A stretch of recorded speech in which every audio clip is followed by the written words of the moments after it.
It is time for the final episode of Doki Doki Literature Club Plus, the final side story equals. Um, wow, it's been a while. It's been a journey actually, and I'm very excited to finally be able to finish it. I think I've said the word final like 15 times in the last few sentences, but whatever, dude. Let's just get on with it. Very excited. One more thing, make sure to please subscribe and hit that notification bell so that you know when I post ASAP. Make sure to press that subscribe button. I'd really appreciate it. It goes a long way, helps me out, and also you'll be able to see whenever I upload. So let's begin. Let's go. I'm scared. Why am I nervous? Okay, everyone. We're going to be taking a break from the usual club activities today. I was thinking since people are starting to talk about the festival, it's a. Huh? Festival? Festival? Doesn't the festival take place like after Shiori corrals herself? It's a good time for us to go over the general direction of the club and all that. I think it'll help us figure out what to do with the festival, you know? Oh, Siri and I already came up with a really good plan. Really, for the festival? Yeah, so the plan is this, okay? You and Yuri collect information ahead of time on which clubs and classes are doing food booths. Then we take a map and plan the most efficient route so we can get to the most of them before the lines get too long. Hey, that has nothing to do with the club. Well, you have to let me finish. Alright, fine, go ahead. Right, so basically, we get all the food we can, then we come back here and we all eat together. That's all. Wow, I got tricked twice by the same joke. Boo, don't be a hater. It's not like you can come up with anything better. Look, even Yuri was thinking about it. No, I wasn't. I would really prefer to do something literature related. We can eat together anytime. The festival is a unique opportunity. Besides, it's been quite a while since we've seen any new interest in the club. Maybe a protagonist, or well, I don't know what he is. The player character. What you get what I'm saying? Is he the protagonist though? I guess. But the player character has such a little personality. He like he's objectively the most boring out of all of them. You know? Whatever. Yeah, I was thinking the same thing. We really got a shot at knowing showing people the literature club is about. I'll tell you what, we can do both, right? We'll make time for your food mission and still put together a public event. Oh my gosh, yes, I was just joking, but that's a really good idea. Well, I'm glad that's settled. I think the question is how to come up with an event that demonstrates everything you can get out of the literature club. Well, that's kind of tough because everyone just gets something different out of the club. Okay, how about this? Let's go around and have each of us talk about what we've gotten out of the club so far. That could really help us figure out what kind of reputation we want to build.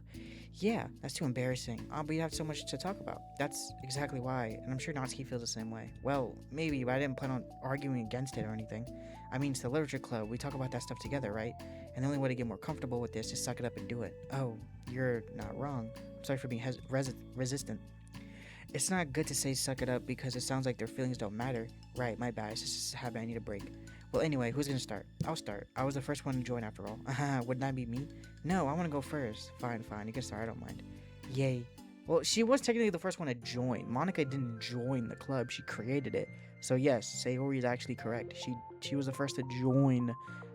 I'm yapping. So gosh, it feels like so long ago. I think I joined because I wanted to have fun sharing poems with people. It seemed like it would be a safe way to express myself, you know, like if it's just a poem that I can share without feeling like I'm burdening everyone with my problems. And I thought it'd be really good for a way to get to know other people too. So yeah, I was really surprised when I walked in and it was just Monica. Just Monica? Interesting. And she was sleeping. Don't remind me of that. Oh gosh. Yeah, but it seems like so much fun to start a new club, especially since writing helped me so much. I wanted to see it help other people too, but it ended up being me who was inspired because I remember feeling like Monica was just so sweet and mature and that I could trust her with anything. It made me feel a lot less alone having someone who knew even the bad things about me. And at that point, I knew the literature club was going to be special for a lot of people. Yeah, I felt the same way. It really helped me give the club a more cohesive vision. Yeah, and then Yuri joined, but she was so much different from us, and Natsuki too. I think for Yuri, it really helped for me to take the lead before she was able to open up a little bit. But Natsuki was kind of on the opposite, where she wasn't really to get really close to someone really quickly. I never really thought about that sort of thing. I really felt like I would have gotten better at understanding people's different needs, and that makes me really happy because my friends are just the most important thing to me. And whenever new members we get, I want to help them in those ways too. I don't know if I would have continued coming to the club if it weren't for you. Really? I know it wasn't too long ago, but it hurts to think about my behavior back then. I was really short sighted. The only reason I came was to find others who were into fantasy. I suppose that was my idea of making friends with people. And I remember feeling uncomfortable because you and I have such a different energy. I had such a specific idea of the kind of person I could be friends with. So when Sarah tried so hard to get to know me, I felt like I was just wasting her time. I think I was naive to assume that similar interests were the key component of the friendship. Sayuri and I were able to be friends because she always thinks about the needs of other people. That's something I never knew how to do or even thought to do. But I stayed in the club thanks to that, and I started thinking, trying as hard as I could to understand people better. You really went above and beyond when it came to that. I was just super impressed. Well, I always hate that I don't know how to behave like a person who is easily liked by others, like the two of you can.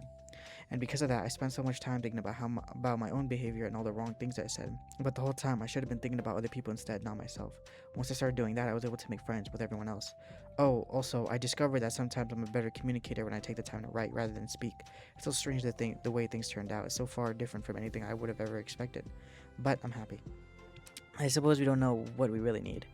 Oh my gosh, you're so cute that I'm gonna throw up. Okay, please don't say that, Sayori. Or do that. Besides, I'm not cute. Hey, isn't that my line? Oh, oh my gosh, they're so corny. Oh, well, for me, it's actually true. So, what are you saying? Nothing. I finished my part, so someone else to like take their turn. My heart. Sorry, take some deep breaths. Okay, fine, I'll go. Yuri, I can't believe you're complaining about doing this and still went before me. What a show off. I was just following up on Sayuri. It was the easiest way to get it over with. Besides, you left out the most important thing you got out of this club. I did? Yeah, a regular supply of your favorite cupcakes. Oh no, I forgot that too. I'm a church of the cupcake queen. Neither of you are forgiven. Looks like only Monica will be getting cupcakes next time. No! I can't eat that many cupcakes. Yeah, true, only Yuri can. Hey! Ahaha, well, anyway, I'm just putting off talking. She probably can, objectively speaking, because she's taller. She has a higher caloric intake, most likely. What? Sorry. Okay, I'll shut up. It's kind of hard to talk about this stuff, but I guess what it comes down to is that in a much better place mentally than when I first joined. That's because everyone helped me realize I had some really toxic friendships going on outside the club. It was honestly a really painful thing to go through, having to cut them out. It still hurts to think about. I'm sorry, Natsuki. It's fine. I knew it was for the best, and I was right. I guess for me, it's all about feelings. I wasn't only ever ridiculed for having feelings, so I thought the right thing to do was to just ignore them. It took me a really long time to realize that's not really how things are supposed to work, and I guess that's thanks to everyone who took the time to respect my feelings, even when I was being like the biggest jerk. I'm really sorry for being such a jerk to everyone. I really was the worst. Natsuki's voice chokes a little. We love you, Natsuki. I just hate that I was like that. Everyone did so much for me, and I could never do anything in return. That's not true, Natsuki. You've done a lot more than you think. This club really wouldn't have been the same without you. I mean that. I remember how judgmental I was when you first showed up. I was like, I couldn't accept anything other than my own idea of what literature club was supposed to be. Apparently, that was more important to me than the opportunity to bring you some happiness. You really taught me that anything that makes someone happy is worth of respect. You even inspired me to start playing the piano. That's something that made a whole lot to me. So there's no need to put yourself down. Okay. Natsuki wipes her eyes. You helped me a lot too. It's so much fun to have you around, and you helped me become a better person. Having a problem doesn't make you needy or inconvenient. It means that there's something that needs to be better for you, and you always deserve that. I agree. Seeing us have some of the same struggles made me a better person as well. I wouldn't want to change anything about our time here. I don't think any of us would. I'm sorry, I got all dramatic again. That's all I wanted to say, so Monica can go now. There's no need to apologize. It was something I wanted to talk about anyway because it made a big difference for me. I was such a strict perfectionist who never took enough time to believe in the best of other people, but everyone kept proving me wrong. I made the mistake multiple times thinking that my way was the best for everyone, or thinking that I needed to solve other people's problems. But I think being a leader means that you have to acknowledge that you're not perfect, and that the best thing you can do is to help guide people rather than to do everything for them. We're all good people. We're all equals. I think that's the. Oh, she said the thing. I think that's the most important thing I've gotten out of the club, realizing what that totally means. So, what are you doing? I just thought it would be, we should be writing some of these things down. Things about the club that are valuable to us. With a piece of chalk in her hand, Sari writes the word trust on the chalkboard. This is because you showed me that I could trust you with everything else about me, not just my good side. Suddenly, Yuri takes a piece of chalk as well. She writes understanding. I knew it. That's what they're gonna do, dude. Oh my gosh. Okay. I'm not saying this is as a bad thing. This is not a bad thing. I'm just saying it is a little bit like. Should I say the word cliche or like. I don't think corny is the right word. Maybe cheesy. I think cheesy is the right word. I think I should call it cheesy. It's a little bit cheesy. Oh, they're writing the names of the side stories on the chalkboard, and it all comes out to equals or whatever. So understanding, I owe a lot of gratitude to everyone who took the time to understand me, even though it was difficult for me to express myself. In that case, Monica takes a piece of chalk and writes the word respect. Yep. I always thought I was a respectful person, but it took the club for me to realize there was more to it than I thought, and I'm a better person because of it. I have another one. Sarah writes balance. Yep. Sometimes people want different things out of a friendship or any time before they're ready to become close. So it's important to keep things balanced between you and the other person. That reminds me. Yuri writes reflection. Yep. I've been a reflective person, but most of it has been nothing more than hating myself for all the things I did wrong. Once I started reflecting on other people and not just for myself, a lot of things had changed for me. So I think that's the most important one for me. That's great. We have a whole list of things now. Suddenly, everyone turns to look at Natsuki. Well, everyone look at the chalk. Don't look at me like that. Jeez. You could have just asked. Monica hands her a piece of chalk to Natsuki. Then Natsuki sighs and writes self-love. I don't know how far I've gotten with it yet, but it feels like those that at least one on on the right track. So there, that's my contribution. Together, everyone stares at the boards on the on the words on the board. Wasn't this club supposed to be about literature? It is. We still do a lot of literature. Friendship and literature. Yeah, you're right. Friendship and literature. Natsuki and Yuri gently nod as well. Hey, let's all take pictures together. We don't have one yet, right? Hey, you're right. Make sure you send it to me after. Wait, can I brush my hair first or something? Oh, you're fine. You already have the best hair out of all of us. Everyone get together. I can't fit you all in. Okay. Okay, everyone ready? And click. CG. Give me a CG. There's no way that bullshit was... Okay. I'm really glad we talked about this stuff. It's easy to forget how far we've come with only 4 members. Yeah, I have so many happy thoughts right now. .png? Sorry, that was a stupid joke. I'm getting... I'm getting some really good inspiration for a poem. You know, I feel the same way. I kind of want to get some writing done. Me too. I think I would like to do that as well. Everyone's looking at me again. I'll do it too, but I might not like sharing it. That's okay. The 4 members of the literature club disperse and return to their desks, each equipping themselves with a pen. Natsuki and Yuri give each other a quick glance and start writing immediately. Siri stretches and does the same, but Monica's left tapping her pen against the paper, unsure where to start. This world. Just move your hand. I was about to say, like, she's figuring out that she's sentient. Monica mouths to herself. Write the way into your heart. Her mind full of thoughts, memories, and inspiration, Monica navigates past her mental barriers and begins to write. Doesn't matter what, just something that's new. Wait, is she actually gaining sentience? Like, unironically? No way.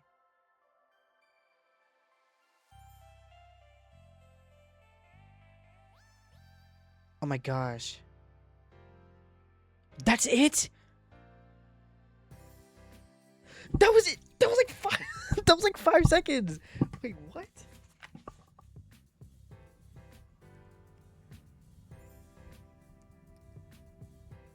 Where's the other CGs? There's like... I'm missing 2 CGs. Did I not do something right? Is there like a secret ending that I didn't unlock?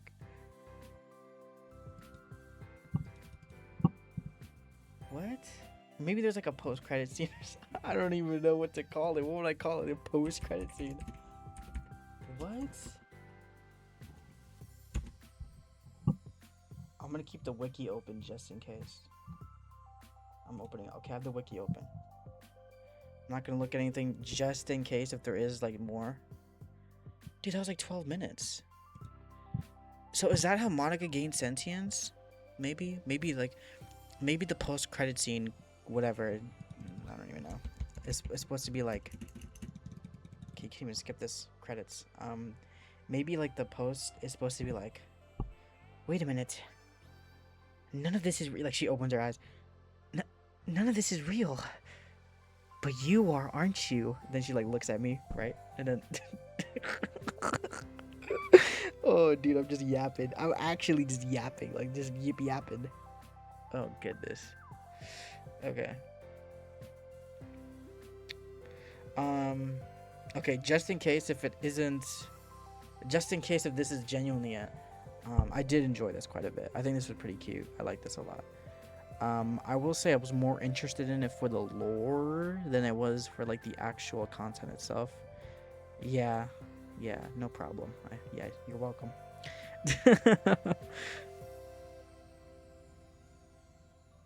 I'm so surprised. I thought this would have been way longer. I really like the remix track, by the way.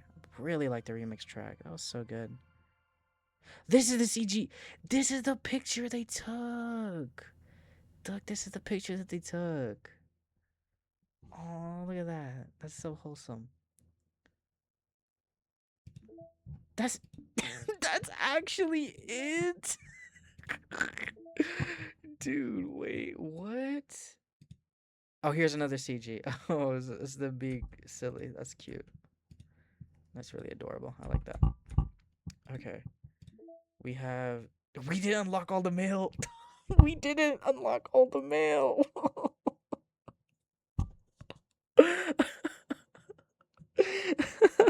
We did not. There's like two more. There's two more that are missing. We didn't get them. We didn't get all of them. Oh my goodness. Okay, here's what we're gonna do. Okay, here's what we're gonna do. Dude, I expected this to be like twice as long. I was expecting this to be like 40, 50 minutes. That's how much I was expecting, but no, I guess not. And I guess she doesn't have sentience after all then. So, yeah. Okay, so we have now seen VM. We've played VM1, we've finished VM. I guess, there is VM2, right? But we'll talk about that in a sec. First, first. I want to go ahead and search up the other mails. Yes, I know. You should unlock it yourself, but shut up, dude. I can't be bothered. I can't be bothered doing all that. Okay.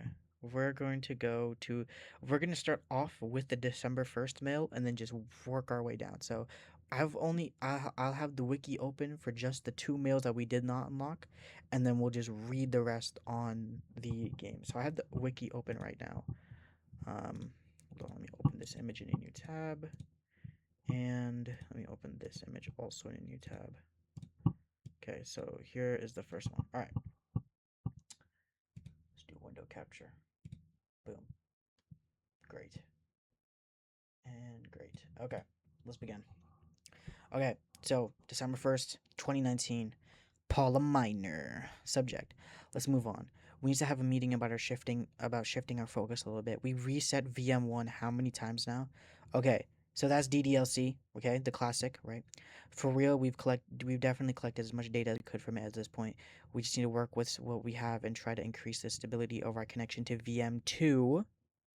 VM2, which is another game, meaning, or of course, in universe simulation, but IRL, this is another game. VM2, this is another game. And this is what I believe Team Salvato is currently working on. They're currently working on VM2. That's my theory, at least.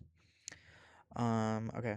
We've obviously gotten spoiled by the ease of access that VM1 offers us, but it's just unrealistic for someone in real life to be granted a level of elevation even close to monitor kernel access. Monica. If we can't establish a stable connection to VM2, then how can we expect to get anywhere with the same scenario inevitably occurs in our own universe? Anyway, thanks to Ro's work, we were able to acquire a few rudimentary logs. I have an idea on how to increase connection stability to VM2 while maintaining weak hypervisor access to everyone inside of on an individual basis. Ironically, it has to do with something that they're building in their own VM.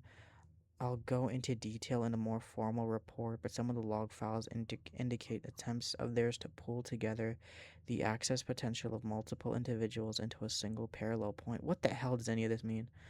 It sounds ridiculous, but if they actually got somewhere with it, then we might have a solid entry point that doesn't heavily intrude upon the VM. Huh? I'm going to spit up a read-only hypervisor that we can use to test different ideas like this. The elevation level will be set to monitor adjacent runtime level access. Marla. Sorry. I'm sorry. The VM will be named Test VM for now. Although the parallel access unit they're building in the VM seems to be called Project Libitina. I remember this meaning something. I remember seeing this somewhere. I just don't remember where exactly. I know that Project Libitina, like that was from something.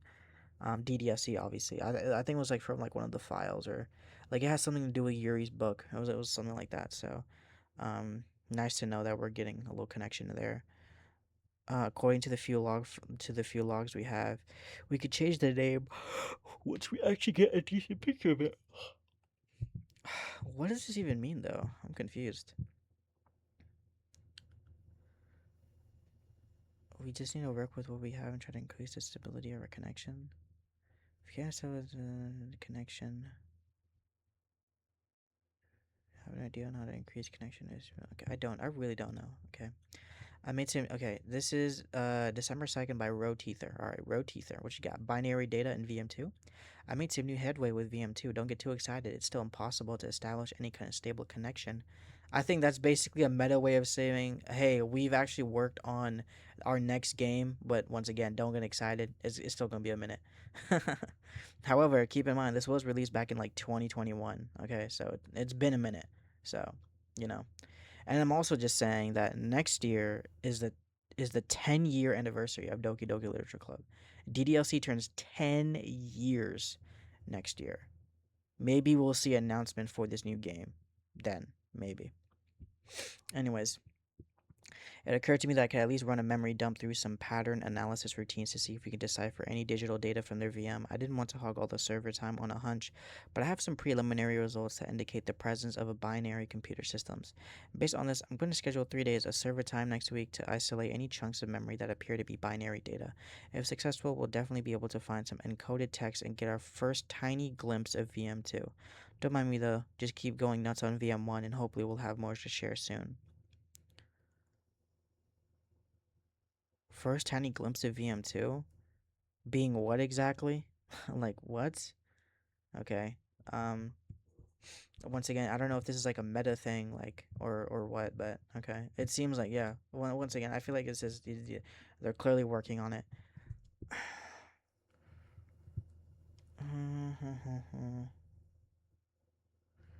I'm really cuz this one I feel like is kind of straightforward. I'm really trying to understand the first one. The December 1st one. I want to acquire I have an idea on how to increase connection stability to VM2 while managing to like okay, I have an idea to increase connection stability to VM2 while maintaining weak hypervisor access to everyone inside on an individual basis. So they're trying to increase connection. Don't know what the hell that means. Clearly there are people or something that's inside VM2 though, which is also a simulation.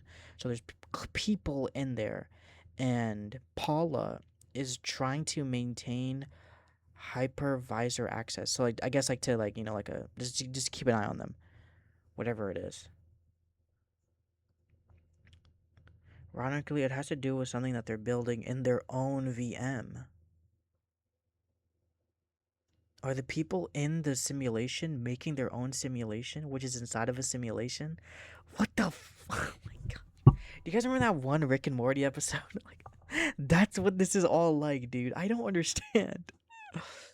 Oh my gosh. There's to pull together the access points into a single parallel unit. It sounds ridiculous, but if they actually get somewhere with it, they might also entry that doesn't heavily intrude upon the VM.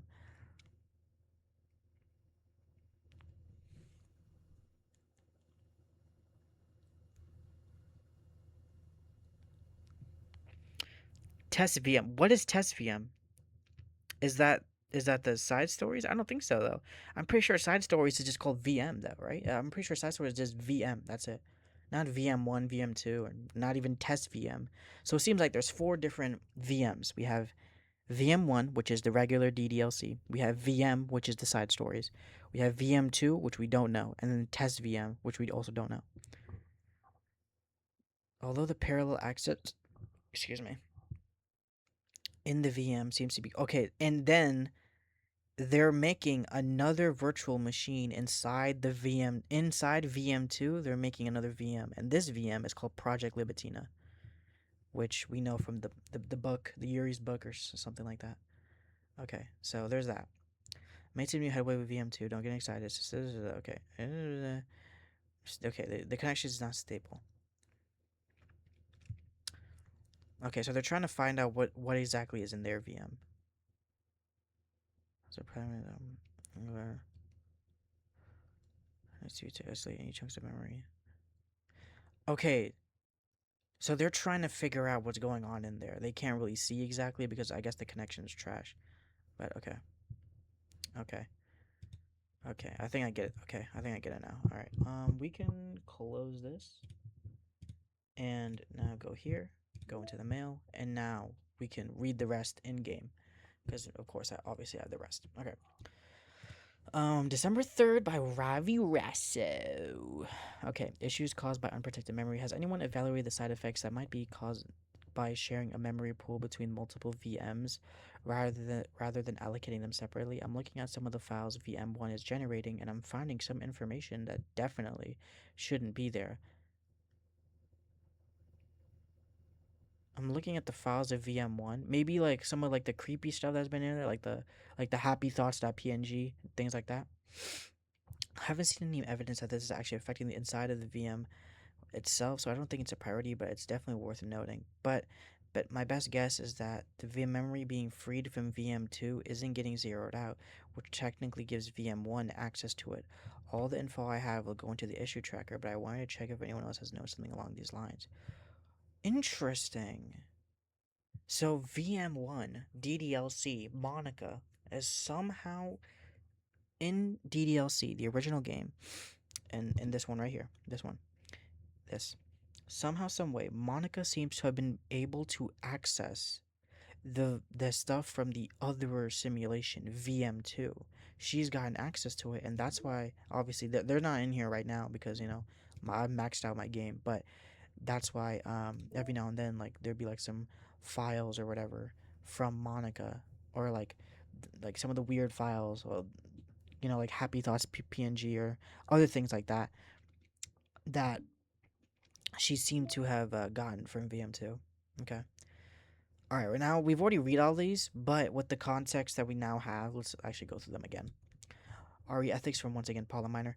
Simply put, it's not our job to arbitrarily decide upon the code and judge code of the first one to do this. Our knowledge, that's the first government's job long after we made headway for it to long apply to us. It's fundamentally flawed to appeal ethical reasoning to this anyway, because humanity's code of ethics is based on one no more than our knowledge and understanding of life forms similar to ourselves. We don't have the ethics to killing bacteria or plants, only for the creatures that we can convincingly project our emotions onto. The humans in our VMs operate completely different from us on a fundamental level, and therefore should not be taken any more serious than a machine that's programmed to print "I feel sad." We're engineers, not philosophers. Okay, so she's basically saying, don't feel bad for these guys. Fairs. All right. Once again, Paula Minor, December 5th. Subject saying focus on our goals. As a reminder to help. Okay, yeah, this one was a pretty beefy one that I already discussed fully. As a reminder to help guide our data collection, any analysis performed should be focused on answering some of these main questions. How does granting elevated access to VM affect a person's mental state? How does granting affect a person's values and goals? These are answered in DDLC. So, the VM1. How does someone effectively navigating an experiment with their ability to change the consonants of their VM? Once again, DDLC. How is elevated access being weaponized? DDLC. What actions and values most contribute to the destruction of the universe? DDLC. Most importantly, how might your observations apply to our own universe? Okay, so once again, they are basically studying Monica, seeing how, she completely messed around with their simulation and how they could potentially do the same thing with their simulation that they are currently in.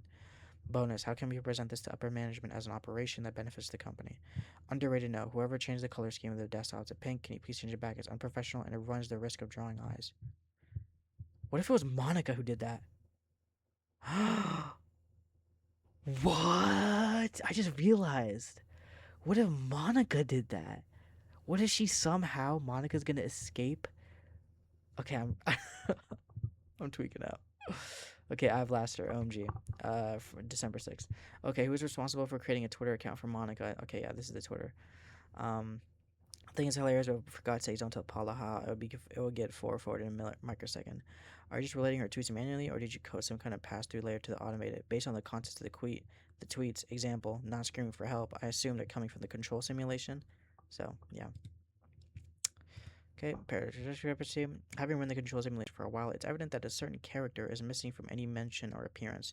Okay, pretty positive they're talking about the protagonist, I think. Or well, I don't know who, cause I don't know who they're talking about. I genuinely don't know who they're talking about. I really don't. Is there like some secret character that we just don't know about that's in VM2 or something? I don't know. This makes me speculate that Monica's meddling is less clumsy than we think because she would have had to manufacture this character herself as a way of forcing interaction between her and the user. Could that be why the character has such limited and dissonant personality traits, or am I reading too much into this? I'll open an issue to start tracking info and observations on the anomaly of this character appearing. I don't know who the fuck they're talking about. I really don't. I don't know. Okay, Ria's side stories. Thank you to everyone who worked so hard on the control simulation. I can't imagine how tedious it must have been delicately hide Monica's elevated permissions from her without disrupting our connection to the VM. Just to clarify, all the recordings labeled side stories are part of this control simulation, right? I'm noticing some details of the characters' lives here and there that differ a little bit from the ones in VM1, even trivial ones. Is it part of the butterfly effect from some of Monica's more fundamental changes, or is it a result of her just messing around with other characters in VM1 as her own experiment or for fun? So I'm keeping track. We have like 5 different universes in total, with 3 or 4 of them created and then destroyed by Monica, of course. It's funny because I keep wanting to speculate on which one's the real universe, but in reality, they all are. As real as ours is, anyway. Yeah, because y'all are in a simulation, bastards. Now I know what this means. As real as ours is, anyway. I'm like, yeah. Okay, I have Laster. Alright, have a nice weekend. I'm on leave the rest of this week. Contact Ravi if you need to schedule a server time, but I expect my job to run for a few days since we've collected so much data this week. How about we arrange a meeting to discuss the results when I return?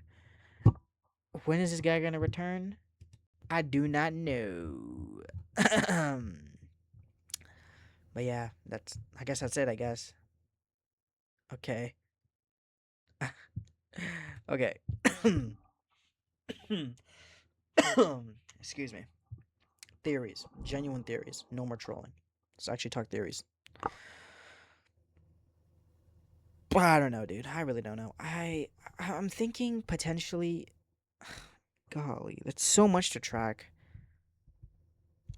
Their next game is VM2.